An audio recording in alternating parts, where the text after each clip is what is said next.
군인권센터는 계엄령 문건의 발단이 당시 황교안 대통령 권한대행 체제 하에 청와대에 있다고 주장했습니다. 군인권센터는 이 근거로 지난 2017년 2월 17일 한민구 전 국방부 장관이 조현천 전 기무사령관에게 계엄령 문건 작성을 최초로 지시했다고 판단한 검찰 결정서와 배치되는 내용의 추가 제보 내용을 공개했습니다. 이 제보에 따르면 조 전 사령관은 한 전 장관을 만나기 일주일 전인 2017년 2월 10일 소강원 기무사 3처장을 불러 계엄령에 대한 보고를 요구했습니다.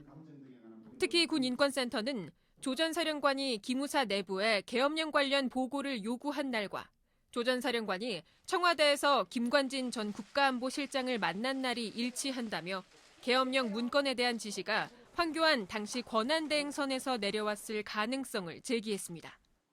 김관진은 국가안보실장, 당시에는 황교안 권한대행을 보좌하던 사람입니다. 황교안 대표는 계엄령 몰랐다고만 이야기할 것이 아니라 이러한 정황들에 대해 납득할 만한 해명을 내놓아야 할 것입니다.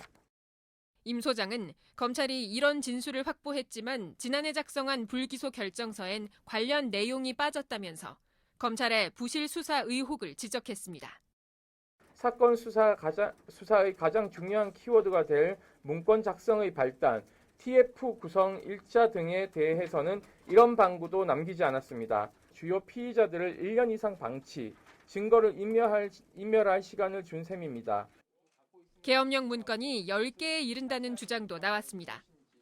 군인권센터는 10개의 문건 가운데 검찰이 무엇을 최종본으로 확보했는지, 또 당시 불기소 처분을 작성한 경위 등에 대해 윤석열 검찰총장이 나서 명백히 밝혀야 한다고 촉구했습니다. TBS 구균진입니다.